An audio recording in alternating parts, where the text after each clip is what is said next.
So Cameron is a third-year PhD student at Lancaster University. He's also a recipient of the 2023 Lancaster University Faculty of Science and Technology Dean's Award and the Mr. Rishbeth Prize for the Best Poster at 2022 NAM. Cameron's work specializes in the study of impacts of space weather on railway signaling systems. And a recent achievement is that he secured funding to embark on a coast-to-coast train journey across Canada and the USA to attend fall AGU meeting. So look forward to hearing more about how that goes. So I'll hand over to you, Cameron. We'll have Cameron's presentation, a few minutes of question and answers, and then we'll move on to Harriet. And then hers followed by the question and answers. So over to you, Cameron. Lovely. Thank you very much. Good morning, everybody. My name is Cameron. Thanks for the introduction. Today I'm going to talk about the impact of space weather on railway signaling systems, part of my PhD work. So I'll move over to a question that we're probably all familiar with, but maybe some of us aren't, which is, what is space weather? So space weather is the variations in the Sun-Earth environment that can affect technology in space and on the ground, and it can come in the form of cosmic rays, solar energetic protons, solar flares, coronal mass ejections, and the impacts can range from affecting satellites, communications, GNSS, all the way down to on the ground with gas and oil pipelines, electricity grids, and railways, which is where my research speciality comes in. So the way that space weather affects railways comes in a number of different forms. So you can have signaling system misoperations, which is the special sort of my speciality, which is when sort of currents in the ground can make their way into the rails and affect the signaling systems that keep us all safe. You have damage to locomotive onboard transformers, which can come through induced currents in the overhead line equipment, making their way into the train and causing all sorts of problems there.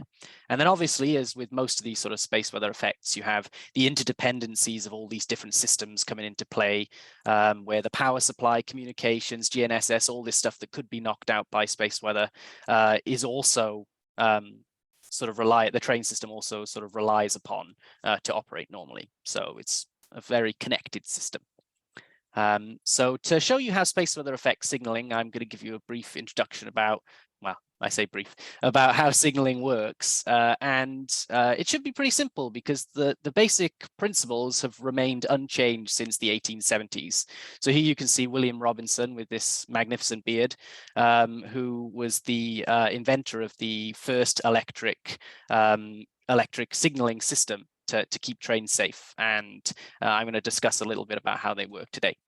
So there's an important distinction that we need to make straight from the get-go, which is that depending on if you're looking at an electrified line or a non-electrified line, you have some distinct differences. So the way that track circuit signaling works is you have a long section of rail which you use insulated joints to split into a number of smaller sections. And the equipment built into these sections can tell an operator or a train in a previous block whether or not those blocks are currently occupied or not. And in non-electrified lines, usually these insulated rail joints are equally spaced along both rails. However, with an electrified line, one of the rails, the traction return rail, will remain unbroken.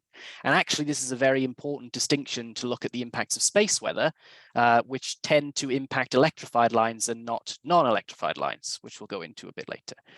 But to discuss why and to understand why one of these rails has to be continuous, we have to quickly diverge to look at how electrified railways are powered. So the simple case, you've got an electrified train here that needs power to run, which can come from the national grid, but it's sort of at too high a voltage, so you need a transformer to step it down to a lower voltage. That power is then transmitted along the length of the rail through the overhead line equipment, which you've probably seen when you've been traveling sort of above you on the train. The train's catenary, then sort of this crane-like mechanism connects to that rail above and allows power to enter the train. But now we come to the reason to why we need an unbroken rail in an electrified railway network, because to complete the circuit, that current needs to get back to the transformers somehow. And to create that return path, it uses one of the rails in the track below for the current to escape out of the train and then return back into the power grid via the return conductor. There's actually a very interesting reason as to why the overhead line equipment and the return conductor are sort of next to each other, both above the train. And if you think back to your sort of A-level physics days, when you have what's called the right-hand screw rule, if you have current sort of going in the direction of your thumb, you have a magnetic field being generated sort of in the curl of your fingers. And by having the overhead line equipment with the current going one way and the return conductor with the current going the other way, it creates a nice cancellation effect to minimize the effect that those magnetic fields might have on any infrastructure that surrounds the train itself. So that's why you need one long rail, and it's this asymmetry in the shorter blocks and the one long rail that causes space weather to have an impact, because the induction in both rails is asymmetrical. So to show you how sort of the signaling, back to the signaling, in a single block, you have a relay at one end, which is can be energized or de-energized, and will show a different sort of signal based on that condition. And on the other end of the block, you have a power supply. So in the normal conditions, when no trains are occupying a railway block, the power supply energizes the relay. It brings the switch up to show into the green position, and the train drivers know that the block is clear. But when you bring a train into the mix, because the wheels and axle of the train are conductive, they basically short circuit the power supply. We shouldn't really say short circuit because there is sort of safety built into it there, but effectively the train axles bypass the relay, causing it to be de-energized and show a red signal instead. So that's sort of the basic operational principles of how this works. And it's designed to operate in a safe method because in the event of an unexpected power dropout, red is the sort of baseline position. So it'll always fail in a safe way. So in the UK, a lot of places in the UK, we don't just use red and green signals. We also have yellow and double yellow. And the reason for this is it's usually on sort of lines where trains travel faster, just to give the drivers a bit of sort of preemptive warning that they're approaching a block that contains a train, so they have sufficient time to slow down. So this will be important when we come to look at the different modes of failure and how they can impact the railway network. So yeah, just think you've got red at the far end to show that the next block is occupied, and then yellow shows that the 2 blocks are in front are occupied, and then double yellow 3 blocks ahead, and then green means that you're clear for a few blocks.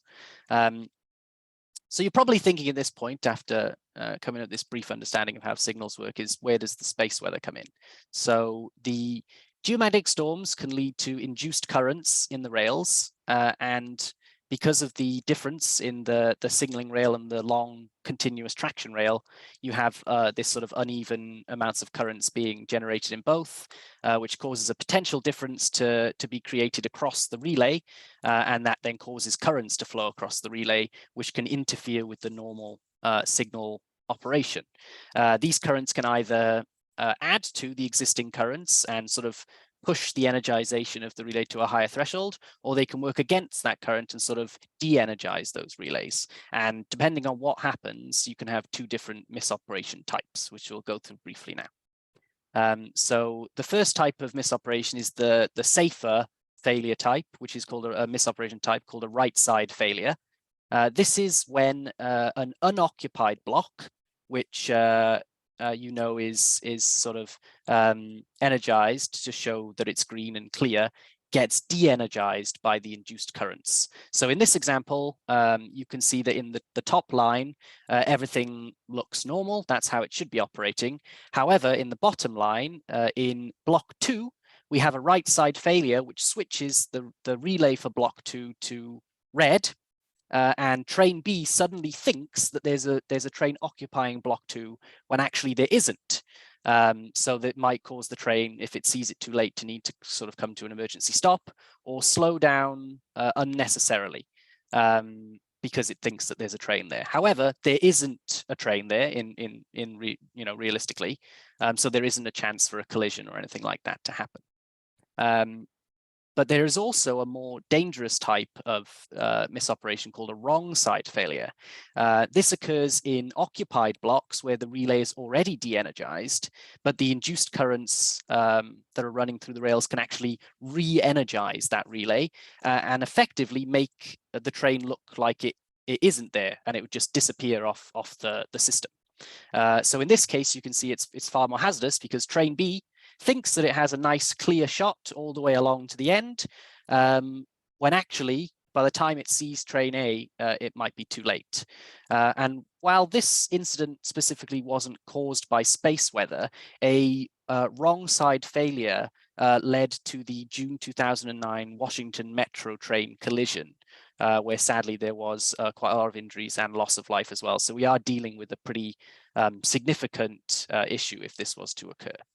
So I'll talk a little bit about how we sort of model these sections, then I'll go a little bit into some of the results that my model has produced as well. So basically, we run the model using a bunch of different sort of current and voltage equations, but the first step is to sort of build up the network piece by piece. So the first step of that is figuring out what the admittance of the rails are. And this can depend on the cross-sectional area of the rails, the type of steel that's being used, etc. I've gathered the information for this from Network Rail Standards to make sure that the information that I've got is sort of specific to the UK case, as is with all what I'm going to talk about today. But it would be quite easy to take this model and take parameters for railways from other countries and run it through the model as well to get the case for those systems too. The second part is to figure out the leakage to the ground. This is determined by also by the rail itself, but also the ballast, the sort of the padding that's underneath the rails, and the sleepers that go underneath the rails themselves as well. And the leakage is also affected by weather conditions. So this is actually quite a varying condition, and it's interesting to look at how the results change when sort of wet or hot weather comes into play. The third part to look at is the power supply. So you've got a current source and admittance that's sort of coming from the power supply end. And then on the opposite end, you have the admittance of the relay. Those are both also gathered from the Network Rail Standards to the UK specific case. We have the induced currents, which are sort of coming from this sort of space weather and the ground-based electric field that's sort of creating these currents and inducing them in the rails. We have the axles of the train, which obviously, depending on if your block is occupied or not, it's important to know what those the parameters of those axles are to be able to model it correctly. And then if you have two directions of railways, sometimes you have 4 rails beside each other. That also in sort of more busier networks. The traction return rails, those long continuous rails, are periodically connected by something called a cross bond, which is basically just to provide a sort of secondary path of current in case of a break or anything like that. So the current always has a way to travel back to the transformer. So those also come into play, although have a slightly lesser effect. So as part of my PhD, I've modelled a couple of parts of the UK railway network. Since I'm in Lancaster University, we decided the first one we'd try is the Preston to Lancaster section of the West Coast Main Line, which is just out my window that way. And we also looked at the Glasgow to Edinburgh via Falkirk line, both of which are electrified, and the sort of north-south orientation of one and the east-west orientation of the other allowed us to sort of look at sort of both sort of varying EX and EY and how they would the north component and east component of the electric field and how those would affect both of those differently. So for today, I'm just going to focus on the Glasgow to Edinburgh line because it's a sort of complete line from beginning to end, and otherwise we'd be here for a long time for me going through all these different plots and stuff. So I'll show you a little bit about what the Glasgow to Edinburgh model has shown us in terms of different types of misoperation. We'll start by looking at the right side failures. So here is the case of normal operation where the electric field is equal to 0.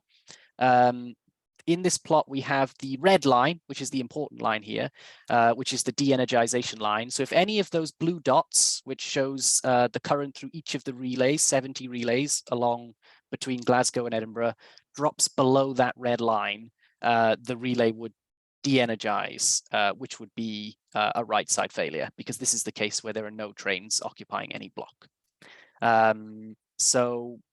We plug in 0 volts per kilometer, everything looks normal, everything's above board. We also have this green dashed line, which is also interesting to think about, because that is the line that the currents need to go above to re-energize if they were already de-energized. So that kind of little buffer between the red line and the dashed green line actually means that if you have a relay that experiences a right side failure, even a slightly less extreme electric field could make that misoperation persist, because it might not allow it to go back above that green line. So that's actually something interesting to think about, although it's not too important about what we're going to be talking about today. So I basically started plugging in stronger and stronger electric field values to find the threshold of where we would have our first misoperation. And this occurred at 2.8 volts per kilometer, or minus 2.8 volts per kilometer for this direction of travel.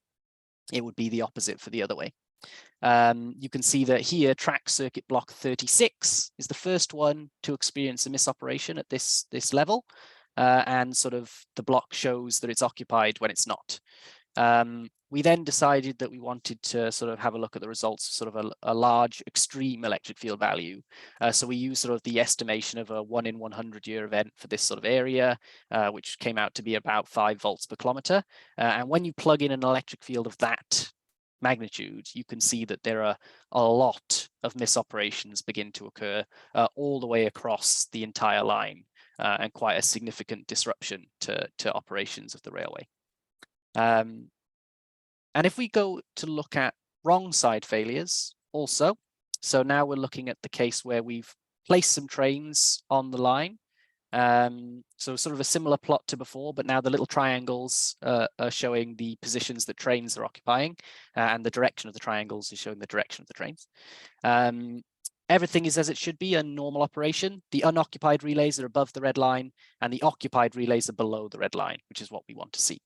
However, when we start to ramp up the electric field again, we start to see these sort of misoperations happening again. And actually, for wrong side failures, the threshold is significantly lower at only 1 volt per kilometer, causing the first wrong side failure to occur sort of in the center of this line. Which you can see sort of in the plot here, and minus 1 volt per kilometer for the westwards direction. So looking again at the sort of 1 in 100 year case where we ramp up the electric field to sort of 5 volts per kilometer, we start seeing both types of misoperation occurring, because in one direction you are adding to the currents, and in the other direction you are taking away from the currents. So we have right side failures occurring in the sort of eastwards direction, and wrong side failures occurring in the westwards direction. Now, if you flip this electric field to minus 5 volts per kilometer, you would start seeing wrong side failures in the eastwards and right side failures in the westwards. That it would effectively be flipped. So now that we found these thresholds, we wanted to try and get an estimate of how often this could happen. So quite, it's a sort of a crude estimate, but using some plots and papers that we found that sort of estimate these sort of things. A good example is Begg et al. 2013. We can see that the right side threshold of 2.8 volts per kilometer sort of has a return period of approximately 30 years. So we'd expect these right side failures, at least on the Glasgow to Edinburgh line, to be occurring sort of on a once every 30 year sort of cadence. But for the 1 volt per kilometer wrong side failure threshold, it's estimated to be somewhere between 10 to 20 years. So obviously we're talking about events that, you know, occur on a, you know, much different time scale than the day-to-day operations of a railway, like leaves on the line, or, you know, rain, or, you know, sheep on the line if you're from Wales, all sorts of things like that. So I think I'm coming towards the end of my time, so I'll just briefly talk about what's next for me. So I'm currently working on a new manuscript that's looking at historical storms and time varying electric fields and how they affect this whole situation, because obviously the train blocks are not always perfectly north, south, or east, west. So adding some sort of spatial variability into that should be interesting to look at. I'd also like to look at sort of different signaling systems, because for now we've just been looking at sort of the DC signaling track circuit signaling systems on electrified railways. But there are many, many other different types of signaling systems out there. And it'd be interesting to just look to see if they could experience any effects by space weather as well. And as Jasmine mentioned at the start, I'm taking this train journey from Ottawa all the way to San Francisco to attend the 2023 AGU Fall meeting in San Francisco. And I've been writing up about that in the RAS magazine A&G for the past few issues, and another final one, which is going to appear in the August issue, and then a nice sort of, I think, roundup one, which will come sort of some early next year. So keep an eye out for those if you're interested. If you want any further info, I've already published a paper in AGU Space Weather about right side failures. We have a manuscript that's just been submitted about wrong side failures that currently has a preprint available that you can go and look at. And yeah, I'm happy to answer any questions. And if you can't answer one today, or you're watching this on YouTube, feel free to drop me an email.